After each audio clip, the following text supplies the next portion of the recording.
Good morning, ka-coffee. Yan, Luzon, Visayas at Mindanao. Magandang araw po sa inyo, ka-coffee. Ayan ha, may bagong statement itong mga vloggers ni Digong, itong DDS vloggers. Halimbawa, itong si Trixie Angeles.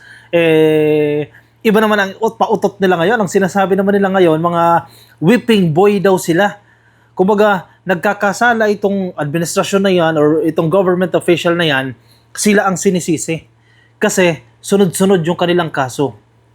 Tingnan mo ha, bakit kayo kakasuhan sa tingin ninyo? Bakit kayo kinasuhan ng grupo nila Risa Ontiveros? Bakit kayo kinasuhan ni Tariela ng Philippine Coast Guard? Dahil utos ni PBBM? Utos ba ni Presidente Marcos kay Risa Ontiveros na kasuhan nyo yung mga vloggers na yan? Sa tingin ninyo, magpapadikta si Risa Ontiveros sa presidente? Magpapadikta siya kay PBBM? Definitely hindi. Kaya kayo kinakasuhan, kaka-fake news ninyo. Mana-mana na kayo, Harry Roque, Maharlika, pare-parehas na. Karamihan ha, pero may mga matitino pa rin namang DDS vloggers, pero marami ang panay pakalat ng fake news para sirain lang itong gobyerno.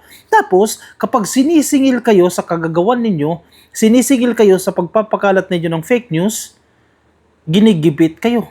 Oppressor si PBBM. Oppressor itong gobyerno. Hala, nangyari sa inyo? Pati si Risa Ontiveros na nagkaso sa inyo. May papel pa rin si PBBM dyan. Kasalanan pa rin ni PBBM yan. Anong kinalaman ni Risa kay PBBM at anong kinalaman ni PBBM dito kay Risa Ontiveros? Si Tariela, posible pa kasi kaalyado ni PBBM. Posible ha, yun yung term natin pero hindi ibig sabihin na totoo. Pero posible, pero si Risa Ontiveros, iuugnay ninyo kay PBBM sa inyong kaso, parang ang labo naman nun. Or, hindi nyo kayang birahin si Risa Ontiveros dahil pinapatulan kayo? Kaya si PBBM pa rin ang sisi ninyo. Or sanay na sanay kayo na si PBBM ang inyong binibira. Mayroon statement si Trixie Angeles. Kung hindi nyo pa nakikita, ka-coffee, no? Yan, nagsisirculate yan online. Ang sinasabi niya, kami na naman. Kami na naman. Diba ang labas, lagi na lang kami. Kami.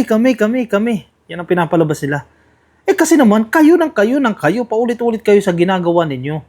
Sirain itong gobyerno. Kaya kayo na naman. Lang naman kami. Kayo yan eh. Kayo itong naninira sa gobyerno. Ang masaklap, okay sana kung valid yung inyong mga criticism, okay sana kung may mga ebidensya, ang problema, fake news. Sige, let's assume na si Trixie Angeles ay tumatayo bilang spokesperson dahil siya ang abogado among these Duterte vloggers. Pero ang sentimiento niya, bakit kami na naman? Ma'am, kayo na naman eh. Kayo na naman itong pakalat ng kalokohan at ng fake news. Sabi niya, some government officials using vloggers as whipping boy, sabi po ni Trixie Angeles. Basahin natin yung nilalaman ng balitang ito. Whipping boy ha, that's the term ha. Pag sinabi mong whipping boy ka-coffee, no, halimbawa, may prinsipe, yan yung description sa sa Google, no. O dalawa kayo, may prinsipe at yung isang tao na usually educated yan or kumbaga dalawa yan, isang mayaman, halimbawa, isang mayaman, isang prinsipe, tapos may isang mahirap pero nakapag-aral halimbawa. Pag whipping boy ka, pag nagkakasala yung prinsipe, ikaw lagi yung sumasalo doon sa kasalanan ng prinsipe. So parang ang lumalabas ngayon, may mga taong nagkakasala pero ang sumasalo sa pagkakasala ng mga taong yan, yung mga Duterte vloggers. Talaga ba? Ganun? Trixie Angeles, ganun yun? Kami na naman, some government officials using vloggers as whipping boy, sabi po ni Trixie Angeles. Si Trixie Angeles po, siya po ang dating presidential spokesperson ng administrasyon ni PBBM. Nung natsugi yan dyan sa PCO, tumiwalag na yan. Kung ano-ano nang sinabi sa gobyerno, kung ano-ano nang pinagsasabi kay PBBM. Grupo ni Vic Rodriguez yan, no? Natsugi kasi na-discover yung mga kalokohan ni Vic Rodriguez. Ayan, kaya nung natanggal na sa PCO, ayan, nabira na. Sunod-sunod na yung pagbira sa administrasyon ni PBBM. Former presidential spokesperson Trixie Cruz Angeles said that some government officials are using vloggers as whipping boy. Cruz Angeles made a statement in an interview with broadcast journalist Willard Cheng dyan po sa programang Agenda ng Bilyonaryo News Channel's Primetime Newscast.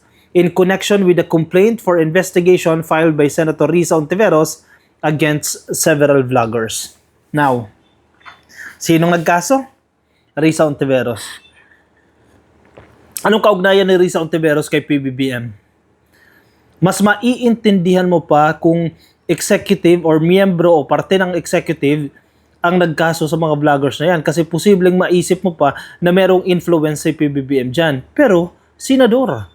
Si Risa Ontiveros, parte ng minority. At kung ano-ano din ang sinasabi sa gobyerno, yun ang nagkaso. Anong kaugnayan ni PBBM dyan?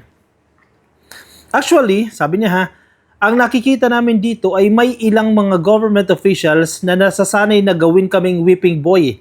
Kami na lang parate, kami. Sabi ni Trixie Angeles. Ma'am, kayo tong gawa ng fake news. Sige, hindi ikaw, pero yung grupo mo. Kayo din, paulit-ulit din kayo sa ginagawa ninyong fake news. Tingnan nyo, wala ngang nag-circulate, at least ako at most of the people doon sa listahan niya, hindi ni-repost yung video na yon. Pero unang-una kaagad kami ang pinunteriya dito, sabi ni Trixie. Edi good for you, good for those people na hindi nag-circulate ng video na yan. So sinampahan kayo ni Risa Ontiveros dyan sa NBI, harapin ninyo yung kaso na yan. Total, ini-insist ninyo, inosente kami dyan, wala kaming kasalanan, edi maganda para sa inyo. Mapapahiya nyo si Risa Ontiveros, di ba? Masusupalpal nyo sa mukha ni Risa Ontiveros. Oy, wala ka pala eh. Kaso ka ng kaso eh. Oh, pag natalo nyo si Risa Ontiveros sa kaso na yan, edi napapahiya nyo si Risa Ontiveros kasi dinadamay kayo sa mga kaso na yan na wala naman kayong kaugnayan. As per your claims. Di ba? Yan ang claims ninyo. Pero, knowing Risa Ontiveros, hindi naman siguro eng-eng si Risa Ontiveros, hindi naman siguro eng-eng yung kanyang mga abogado na magsasampa ng kaso against these individuals, against these people without a piece of evidence. Di ba? Hindi yan pupunta ng NBI, hindi yan magpapamedya na kakasuhan si SAS, kakasuhan si Joey De Vivre, kakasuhan kung sino man yung mga vloggers na yan. Ano yun? Tingin ninyo walang kukote si Risa Ontiveros? Walang kukote yung kanyang mga abogado? Na basta lang maisip, pipikit sila, o sige, kasuhan natin yung tao na yan. Definitely hindi. Storya ni Trixie Angeles yan. Storya nila yan. Pero may storya din ang kampo ni Risa Ontiveros. Parehas kayo may storya. O sino magdidesisyon kung sino ang may tamang storya? Hindi NBI. O, magharap kayo dyan sa NBI. Total, parehas naman kayo mapipera. Diba? O si Risa Ontiveros, definitely, senador yan. May access yan sa kaperahan. May access yan sa magagaling na abogado. The same way, si Trixie Angeles, isang abogado. O DDS Vlogger, supported yan ng mga Duterte. Billionaires yan. May access din yan sa mahuhusay na abogado. Di dyan kayo magharap. Diba? Ganun lang yun eh. Kung hindi nyo ginawa, edi absuelto kayo. Napahiya nyo si Risa Ontiveros.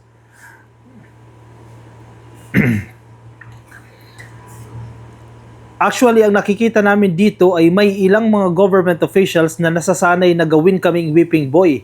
Kami na lang parate, kami. Wow, very dramatic. Tumigil ba kayo? Si Harry Roque tumigil ba? Diba? Kahit may kaso na yan, tumigil ba?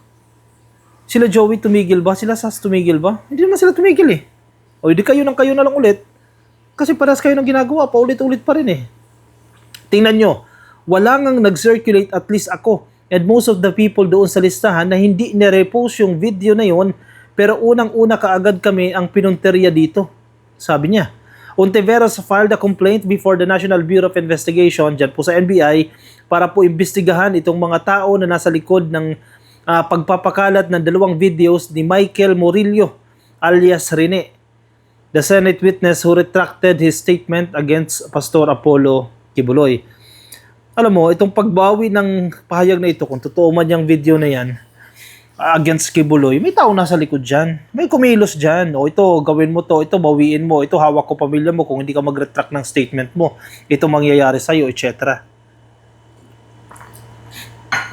At syempre, iba-black ops mo yan. Kung ikaw ay DDS vlogger, iba-black ops nyo yan. Diba? Galit na galit kayo kay Risa Ontiveros eh. Lalo na si Kibuloy. Si Kibuloy maraming pera. Si Kibuloy may access sa sandabakmak na resources yan. Oh. Si Risa Ontiveros, isa yan sa nagpakulong kay Kibuloy. Di gantihan natin yan. No, total, may nag-recant ng statement, may nag-retract ng kanyang statement, edi i-maximize natin yung pagbawi ng kanyang statement para madiin si Risa Ontiveros. Oh. Pero perang usapin dyan eh. Cruz Angeles said that Ontiveros has the right to seek the help of the NBI kung sa tingin niya, aggrieved siya. Kung sa tingin niya, siya po ay nasira o siya po ay naakusahan dito unfairly. Correct. O at least nare-recognize ninyo yan. Kung sa tingin ni Risa Ontiveros naperwisyo siya sa ginawa ninyo, di magsasampa ako ng kaso. Nasa NBI na lang yan kung kakatigan yung kanyang kaso. Diba? Nasa sa inyo na lang din yan kung mapipresenta ninyo inyong sarili at papagtatanggol ninyo ang inyong sarili. Ang problema, yung kanyang paglalahad, pagsasabi na bahagi kami ng misinformation network o kaya nag-circulate ng mga video na ng taong ito. Kaunting checking naman sana, sabi ni Trixie Cruz Angeles. Remember, hindi lang yung taong nag-share ang papanagutin mo o kung sino man yung taong nag-post. Posible, itong ang basa ko dyan posible na hindi nag-share itong si Trixie Angeles, posible na hindi siya nag-post about the video, pero paano kung parte siya sa planning? Yun siguro ang pinupunto ni Risa Ontiveros. Baka parte kayo dun sa circle, sa chain of, kumbaga may chain of command or nag-i-initiate nitong misinformation.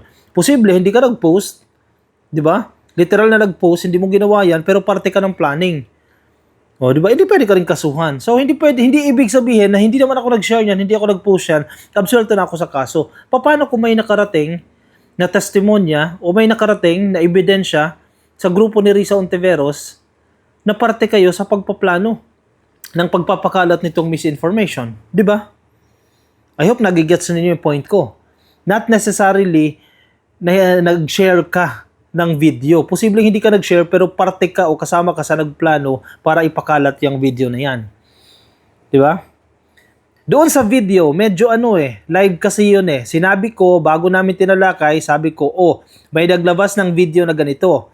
Ito ang summary, pero gusto ko ipaalala sa lahat na hindi ito under oath at hindi po ito nasusumite sa hukuman. And therefore, yung sinasabi ni alias Rene ay hindi pa napapatunayan. Maaari nyong i-check ang Facebook Live namin doon. Kayo naman pala Galing pala sa Facebook Live ninyo Tapos sasabihin ninyo ngayon, hindi kayo nagpakalat. Ano yun? Hindi ba broadcast yan? Hindi pa pagbo-broadcast yan? May mga disclaimer kayo. Sige, pagtanggol nyo yung sarili ninyo sa NBI. Maaari nyo din i-check yung second na live namin kung saan pinoint out po namin. Binigyan namin ng kabuuhan ang press briefing na ginawa ni Senator Risa. Panig niya yung buong buo na siya lang pinag-usapan doon, sabi ni Angeles. She also stressed that they have been fair and even lauded Ontiveros for raising questions on Murillo's testimony. Sa NBI nyo i-reserva yan. Yun lang yun Maaari namin gawing available ito kay Senadora kung siya lang ang nagtatanong sa amin. Sana hindi ganito. Sana hindi siya nagko-conclude at naglalabas na kaagad ng mga pangalan, hindi pa pala ni siya nakakabasa ng aming social media post, sabi po ni Angeles. Hindi kikilos ng ura-urada si Risa Ontiveros. Si Risa Ontiveros, isa yan, hindi man abogado yan ka-coffee, isa siya sa pinakamatalinong senador. Bagamat alam niyo linings niyan, pink yan or dilaw, pero isa siya sa pinakamatalinong senador. At hindi yan magsasampa ng kaso na pagtatawanan lang siya eventually. Definitely, nagkaroon ng consultation yan sa mga abogado bago siya magsampa ng kaso. Ano bang commonality? Ano itong ginagawa nila Sas, nila Joey, itong mga vloggers ng Duterte? Paulit-ulit naman ang ginagawa Huwag kayo magtaka na paulit-ulit din yung mga taong nagsasampa ng kaso sa inyo. Di ba? O may mga DDS vloggers pa. Nangihingi na ng GCash ngayon. O naglilikom ng pondo kasi wala daw pera. Ewan ko kung ano yun, pambayad ng abogado ba yun? O drama lang yun? Para ipagtanggol yung kanyang sarili dahil kinasuhan din. Ang dami nila, kinasuhan sila. Dahil sa pagpapakalat ng fake news. Kung hindi nyo ginagawa yan, hindi kayo nagpapakalat ng fake news, hindi kayo kakasuhan. Or, kung makasuhan man kayo, ma-absuelto kayo. Kaya wala kayong dapat ipangamba kung sa tingin ninyo hindi kayo nagpakalat ng fake news. Ay nako. Siya, sige, wag papadala sa kanilang mga drama ha. Epek-epek lang nila yan ha. Paawa epek lang nila yan na sila ang api. Nakakatawa, ililink pa nila si PBBM dito kay Risa Ontiveros na ginagawa lang silang whipping boy o mga utos ba lang gobyerno ni PBBM. Itong mga kasong isinasampa, nakakatawa lang kayo. Huwag kayo magpapadala ha sa kalokohan ng mga yan. O siya, sige, baka may mga nais po kayong sabihin, ilagay po dyan sa ating comment section, no? Ang mga opinion, reaction ninyo, lagay dyan sa comment box, no? Yung mga nasa Facebook, baka di pa po kayo naka-follow, please like lang po and follow sa Facebook, YouTube subscribe, TikTok subscribe na rin po kayo. I'll see you in my next video. Ka-coffee, maraming salamat po sa mga sumama. Ingat po kayo. Nasaan man po kayong panig ng daigdig. Paalam.